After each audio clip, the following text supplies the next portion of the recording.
चाहे वो एक इवेंट के लिए है, चाहे वो जीवन के लिए है। हम सब कुछ बाहर सेट करते हैं और हर रोज हर क्षण मेहनत करते हैं कि सब कुछ परफेक्ट होगा हमारे जीवन में, हमारे बच्चों के जीवन में, हमारे काम के क्षेत्र पर। एवरीथिंग विल बी परफेक्ट, क्योंकि हम मेहनत इतनी करते हैं उस पर, तो परफेक्ट होना ही है।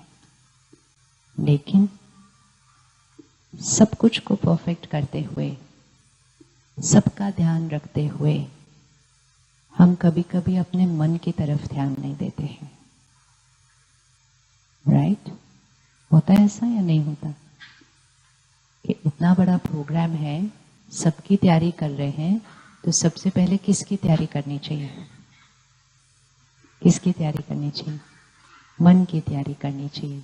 कोई मीटिंग कर रहे हैं, सब कुछ तैयार हो गया, प्रेजेंटेशन तैयार हो गई, सब रूम तैयार हो गया, कॉन्फ्रेंस रूम तैयार हो गया, सब कुछ तैयार हो गया, मन की तैयारी नहीं की। बच्चा एग्जाम के लिए जा रहा है, सारी तैयारी हो गई, पढ़ाई कर ली, सिलेबस पूरा हो गया, सब कुछ हो गया, मन की तैयारी नहीं की। बच्चों का रिश्ता पक्का किया, शादी की, सब तैयारी की, सिर्फ ये तैयारी नहीं की कि मन को सेट किया ठीक से। So somewhere the mind is not coming on the priority list, क्योंकि उसके लिए यहां देखना पड़ता है अंदर, और हमारा ध्यान इन आंखों से चलता है। परफेक्शन हमारा संस्कार है कि हमें सब कुछ परफेक्ट चाहिए, इवन शरीर हमें परफेक्ट चाहिए। लेकिन उसी संस्कार को अगर हम यहां के लिए रख लें कि मुझे परफेक्ट मन चाहिए, या मुझे अपने मन को सदा परफेक्ट रखना है, तो लाइफ कैसी हो जाएगी? लाइफ कैसी हो जाएगी? बाहर की दुनिया में अगर कुछ फायदा या नुकसान होता है, फटाफट दिखाई देता है। अगर कहीं किसी चीज पे दाग लगता है, फटाफट दिखाई देता है। अगर घर में कोई चीज परफेक्ट नहीं है, फटाफट दिखाई देती है। अगर मेरी ड्रेस या मेरे बाल परफेक्ट नहीं है, फटाफट दिखाई देता है और फटाफट ठीक किया जाता है। जहां भी ध्यान देंगे वो दिखाई देगा, और जो चीज दिखाई देगी वो बदली जाएगी। इसी तरह किसको देखना है? किसको देखना है? तो किसको लगता है आज सुबह से 5 घंटे में मेरी बैटरी चार्ज हुई है? मतलब मैंने इतना श्रेष्ठ चिंतन किया कि मेरी बैटरी चार्ज हुई है। मतलब I am feeling more powerful than what I was feeling last night when I slept. ऐसे वो एक फीलिंग होती है, आपको पता चलेगा लास्ट नाइट में कौन से स्टेट ऑफ माइंड में सोए थे हम, और अभी आज हम किस स्टेट ऑफ माइंड में। हम दिन में बीच बीच में अपनी ड्रेस को देखते हैं, ठीक ठाक है? कौन कौन देखता है? चलो हाथ उठाओ। हम देखते हैं। अगर हमने कोई शीशा क्रॉस कर लिया,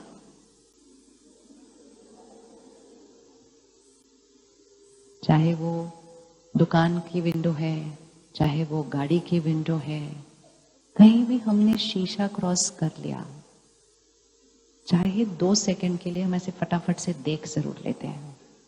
बिकॉज परफेक्शन इज आवर संस्कार, ब्यूटी इज आवर संस्कार, नीटनेस इज आवर संस्कार। ये हमारी नेचर है कि नीट होना चाहिए, परफेक्ट होना चाहिए, ब्यूटीफुल होना चाहिए। ये हमारा संस्कार है।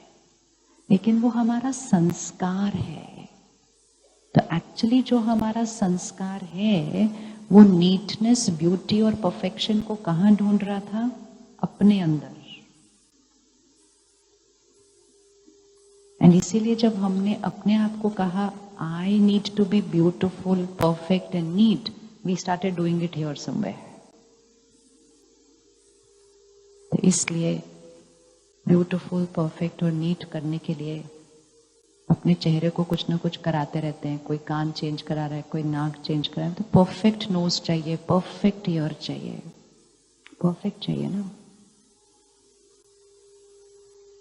बाल सफेद हो गए, क्यों काले कर रहे हैं?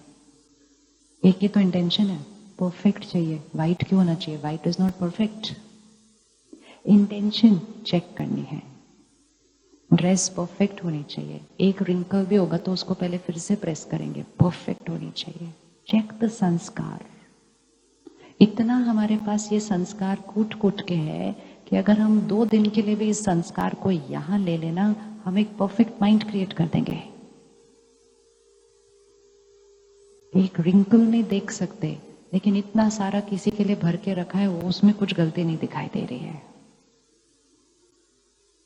तो क्या हम उस संस्कार को जो आउटवर्ड फोकस है, अब उसको इनवर्ड फोकस कर सकते हैं? कर सकते हैं या नहीं कर सकते? कर सकते हैं। क्या हमें करना चाहिए? क्यों करना चाहिए? क्यों करना चाहिए? बिकॉज आपका जो आपके जीवन का एक्सपीरियंस है,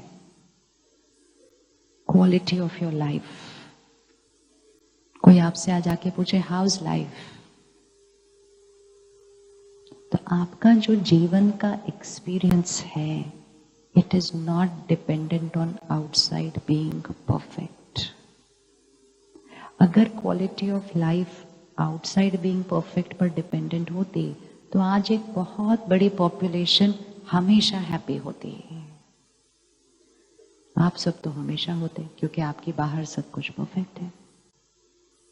तो जीवन का जो अनुभव है, क्वालिटी ऑफ जो लाइफ है, वो यहां की परफेक्शन पर डिपेंडेंट है। संतुष्टता, कंटेंटमेंट। आज बहुत लोग हैं जिन्होंने सब कुछ कमा लिया, सब कुछ अचीव कर लिया, जितना कमाना था उससे कई गुना ज्यादा कमा लिया, जितना खरीदना था उसका कई गुना ज्यादा खरीद लिया, जहां तक प्रोफेशनली पहुंचना था उससे आगे पहुंच गए। ये संतुष्टता नहीं है। ये कहां से आएगी अब? Where to get it from? कहते अंदर कुछ थोड़ा खाली खाली है, बाहर सब कुछ भर चुका है। भर चुका है या नहीं भर चुका? तो व्हाट इज दैट कंटेंटमेंट, और वो क्या करने से आएगी? संतुष्टता चाहिए या नहीं चाहिए? कंटेंटमेंट चाहिए। तो जब संतुष्टता आएगी, जीवन जीने का नजरिया बदल जाएगा। अब वो कंटेंटमेंट वर्ड से भी डर लगता है। कहते इसका मतलब अगर हम कंटेंटेड हो गए फिर हम काम नहीं करेंगे, तो इसलिए मुझे कंटेंटेड होना ही नहीं है। It's like saying I don't want to be rich because if I am rich I will stop working. ऐसे होता है क्या? ऐसे होता है? ऐसे होता है? संतुष्टता मतलब रिच, वेरी वेरी रिच। कहा? यहां भरपूर, फुल, अबंडेंट। सिर्फ एक चीज बताइए, थोड़ा खाली होकर भी हम इतने कमाल कर रहे हैं, अगर ये भर गया तो हम कितने कमाल करेंगे? क्या करेंगे? करेंगे या नहीं करेंगे? या काम करना बंद कर देंगे भर गया? ऐसे आप में से किस किस को लगता है आपकी बैटरी जहां थी वहां से थोड़ी बढ़ी है पिछले कुछ सालों में? तो बढ़ने के बाद आपने काम करना बंद कर दिया क्या? या पहले से ज्यादा अच्छी तरह से काम कर रहे हैं और इंजॉय कर रहे हैं अपने एक्सपीरियंस को? What is the truth? फिर तो ये कितना बड़ा मिथ है, इसको खत्म करने की जरूरत है कि कंटेंटेड हो गए तो काम करना बंद कर देंगे। कंटेंटेड हो गए तो काम को एक अलग लेवल पर लेकर चले जाएंगे। क्योंकि क्योंकि काम पर निर्भर नहीं होंगे अपनी खुशी के लिए, लेकिन संतुष्ट रहकर जब काम करेंगे तो you will go into your work also as a giver, not as a. दोनों में बहुत एनर्जी में फर्क होता है। क्या हमारा काम हमारी सेवा बन सकता है? क्या हमारा काम हमारी सेवा बन सकता है?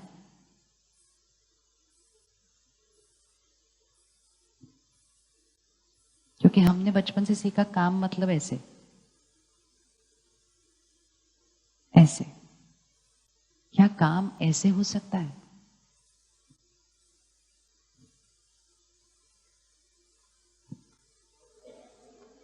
हाँ ना, पता नहीं, मालूम नहीं, मुश्किल, आसान, कुछ तो बोलो।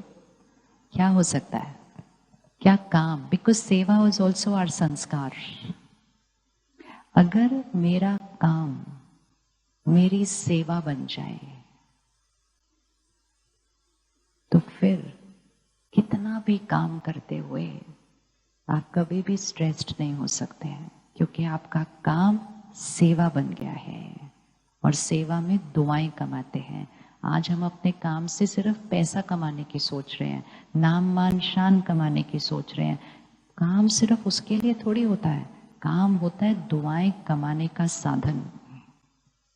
नहीं तो अभी क्या हुआ, काम अलग, सेवा अलग, बिजनेस अलग, चैरिटी अलग, अलग अलग हो गए ना दो चीजें। पर ज्यादा टाइम तो काम पे जाता है, सेवा और चैरिटी पे तो कम टाइम जाएगा। तो फिर वहां थोड़ा स्ट्रेस्ड, यहाँ ब्लेसिंग्स, यहाँ स्ट्रेस्ड, यहाँ ब्लेसिंग्स। व्हाई नॉट मेक काम इनटू सेवा, ब्लेसिंग्स ऑलवेज। करें, काम को कन्वर्ट करें सेवा में। डोंट वरी, हम काम को चैरिटी नहीं बना रहे हैं, हम पैसे उसमें से ही कमाने वाले हैं। लेकिन consciousness will be that this work is also सेवा। करना है, करना है, करना है। जब तक हम वो नहीं करेंगे, यहां भरपूरता नहीं आएगी, क्योंकि हम हमेशा ऐसे खड़े रहेंगे, हम हमेशा ऐसे खड़े रहेंगे। तो कंटेंटमेंट का मीनिंग ये नहीं है कि मेरा काम करने का उसके बाद मन नहीं करेगा। कंटेंटमेंट का मीनिंग ये है कि मैं अपनी परफेक्ट स्थिति में काम पर जाऊंगी। और जब हम अपनी परफेक्ट स्थिति में काम पर जाएंगे तो उसका इम्पैक्ट क्या होगा? काम के लेवल तो उठेगा ही उठेगा, लेकिन आपके अंग संग जो सारे लोग आपके साथ काम करते हैं, उनकी स्टेट ऑफ माइंड भी क्या होने लगेगी? हम जब चलते हैं, फिरते हैं, बात करते हैं, काम करते हैं, you are a radiator of power. हम एक चलता फिरता एनर्जी रेडिएटर है। आपने कभी एक्सपीरियंस किया कि कोई बहुत परेशान, स्ट्रेस्ड आता है तो उसके आने से ना सारा माहौल बदल जाता है? होता है या नहीं होता? होता है ना। तो अगर कोई स्ट्रेस्ड आता है, उसके आने से माहौल बदल जाता है, तो कोई शक्तिशाली आएगा तो उसके आने से भी तो माहौल बदलेगा। तो सबसे बड़ी सेवा ये होती है कि जब हम अपनी पावर को बढ़ाएंगे, we will be radiating that power to everybody. देनी है आपको, सबको देनी है, क्योंकि इस समय वही सेवा की सबसे बड़ी जरूरत है। और वो सेवा किसको चाहिए? आपको क्या लगता है, आपकी पावर किस किस को चाहिए? किस किस को चाहिए? सेवा मतलब क्या? जो समाज में किसी को चाहिए हम देंगे। देने के लिए हमारे पास होना चाहिए। सो किसी को धन चाहिए, हम धन से सेवा करते हैं। किसी को एजुकेशन चाहिए, हम उनको पढ़ाते हैं। किसी को टाइम चाहिए, हम उनके साथ समय बिताते हैं। किसी को राय चाहिए, हम उनको अच्छी बात सुनाते हैं। किसी को शक्ति चाहिए, किसी को शांति चाहिए, किसी को खुशी चाहिए। कौन करेगा ये सेवा? कौन करेगा सेवा? क्या आपको लगता है इन चीजों की इस समय जरूरत है? यस, यस, यस और नो? किसको किसको आपको लगता है आपके आसपास इसकी जरूरत है?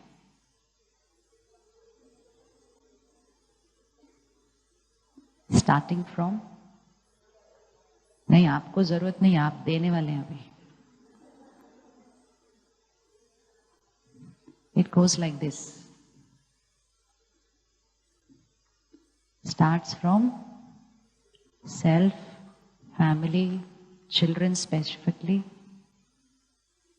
फिर आप जाइए अपना बड़ा सर्कल ऑफ फैमिली, फिर आप चाहिए अपना वर्क प्लेस।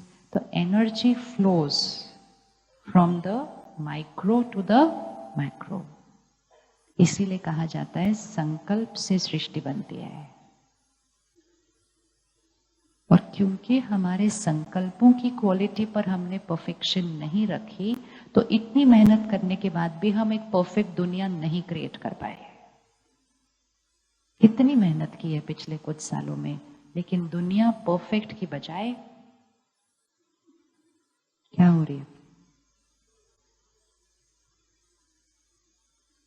कल हम लोग सेंटर पे दोपहर को लंच कर रहे थे, 2 बच्चे आए थे। उनकी बातें सुनकर मुझे लगा जितना हम सोच रहे थे उससे स्थिति कहीं और थोड़ी सी और ही बिगड़ी हुई है।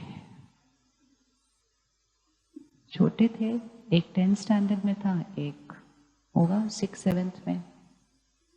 एंड जिस तरह की वो बातें अपने स्कूल के बारे में बता रहे थे कि कैसे लड़ाइयाँ हो रही है, कैसे फिजिकल वायलेंस हो रही है, कैसे झगड़े हो रहे हैं, कैसे लोग वेपन्स यूज कर रहे हैं, और वो सब सुनते सुनते एक बहन वहां खड़ी थी। वो टीचर है और उसकी जो स्टूडेंट है उनकी एज है 2.5-3। ये वो वाले बच्चे हैं जो कोविड के बाद फर्स्ट लॉट इन स्कूल है।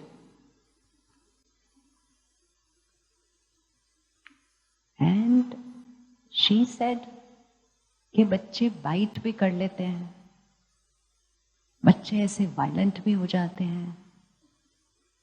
And yesterday's lunch was a big eye opener for me. हमें ये पता था कि हाँ, बच्चों की स्टेट ऑफ माइंड में थोड़ा सा लो फीलिंग आ रही है, थोड़ा सा एंग्शियसनेस आ रहा है, थोड़ा सा डिप्रेस्ड फील कर रहे हैं, but this much streak of violence, physical, and वो भी इतने छोटे भी बच्चों में और फिर बाकी स्कूल के बच्चों में। और सबसे मुश्किल जो बात हो रही है बच्चों के लिए वो ये कि जो लोग ऐसे नहीं हैं और जो दूसरी साइड पर खड़े होना चाहते हैं, जो हमारी नॉर्मल साइड हुआ करती थी, उनको फिर बहुत आउटकास्ट हो जाता है।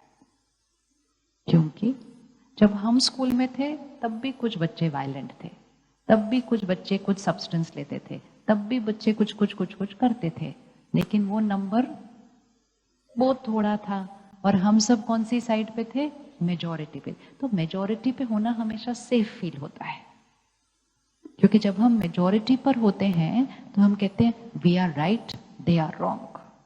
तो ये बहुत क्लियर होता था कि वो बच्चे जो ये सब करते हैं, ऐसी चीजें पीते हैं, ऐसे सब्सटेंस ट्राई करते हैं, ऐसे रिलेशनशिप्स में हैं, या कुछ थोड़ा वायलेंट स्ट्रीक है, इतने कम होते थे। So it was very clear कि ये सब राइट है और ये जो 1-2 बच्चे हैं ये रॉन्ग है। अभी तो अब 2 मुश्किलें आ गई हैं बच्चों के सामने।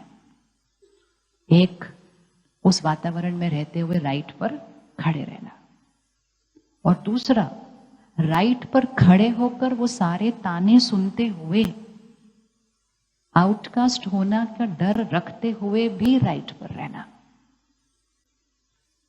और ये बड़ों के साथ नहीं, ये छोटे छोटे बच्चों के साथ हो रहा है। They haven't yet learned the skill of doing all this, so they are getting very lost. And वो बच्चे ने कल इतने प्यार से कहा, बिकॉज उसकी मम्मी ज्ञान को स्टडी कर रही है, बहुत ज्यादा बच्चों को सिखा रही है, अफर्मेशन करो, संकल्प करो, ऐसे बोलो, ये नहीं करो, which is very good. But you know what that child said? He said, मैं स्कूल जाता हूं तो एक्सट्रीमली नेगेटिव, घर आता हूं तो एक्सट्रीमली पॉजिटिव, मैं तो सर मेरा कंफ्यूज्ड हो जाता है। And I was just trying to put myself in his place and see what is this child going through. इसको तो समझ ही नहीं आ रहा है बच्चे को, भाई दुनिया ऐसी ही बननी है या ऐसी होनी है, कौन सी दुनिया है, बैलेंस्ड नहीं है। और फिर कहता है अब मैं यहां आ गया हूं सेंटर पर, यहां तो और भी ज्यादा पॉजिटिव है। कहते हैं अब तो मुझे कुछ फील ही नहीं हो रहा, मैं ब्लैंक हो गया हूं यहां पर आके। एंड रियली वो बच्चा अपनी फीलिंग्स ओपनली शेयर कर रहा था। हमने तो उतनी एज में इतना समझा भी नहीं था कि वाइब्रेशन कौन सी, फीलिंग क्या, कुछ नहीं। क्योंकि हम एक बड़ी नॉर्मल दुनिया में जी रहे थे कि जहां स्कूल में भी सेम होता था, घर में भी सेम होता था, दुनिया। So it was our normal energy in which we lived. लेकिन उनको बहुत कॉन्ट्रास्टिंग एनर्जीज मिल रही हैं, तो वो इतनी वल्नरेबल सिचुएशन में थे कि हम कैसे हो सकते हैं उस सब के बीच में हम इतना पॉजिटिव जो हमारी मम्मी सिखा सकती है, how are we going to live over there. तो ये बहुत बड़ी शक्ति की जरूरत है। और ये आने वाले समय में ये जो चैलेंज आज दिखाई दे रहा है, अगले 2 साल में ये और 2 साल में ये और। तो अब बच्चों को सिर्फ अच्छे संस्कार नहीं देने हैं, वो तो देने ही है, लेकिन अकेले उन अच्छे संस्कारों पर खड़ा रहना सिखाना पड़ेगा। और उसके लिए अच्छे संस्कारों को हैंडल करने की शक्ति चाहिए। हर बच्चे के पास सोशल मीडिया हैंडल अपना आईडी है। अब आप अपने बच्चे को बोल दो I will not give you, तो क्या होगा? The other day before yesterday in one program, one mother says, मेरा बच्चा ओपनली आकर मुझे कहता है सबकी मम्मी अच्छी है, एक आपको ही प्रॉब्लम है सारी मेरे से। तो वो फिर मम्मी भी डाउट में आ जाती है, भाई मैं राइट कर रही हूँ या रॉन्ग कर रही हूँ, क्योंकि अब तो मेरा बेटा ही मुझे रॉन्ग बोलने लग गया क्योंकि मैं राइट पर खड़ी हुई। You see how complicated it's going to get. इतना सिंपल नहीं रहा जैसे पहले था, ये राइट है, ये रॉन्ग है, ये करो, ये नहीं करो, वो बोल रहे हैं। वो सिंप्लिसिटी चली गई, कॉम्प्लेक्सिटी आ गई है। और ये कॉम्प्लेक्सिटी कहाँ क्रिएट हो रही है सारी?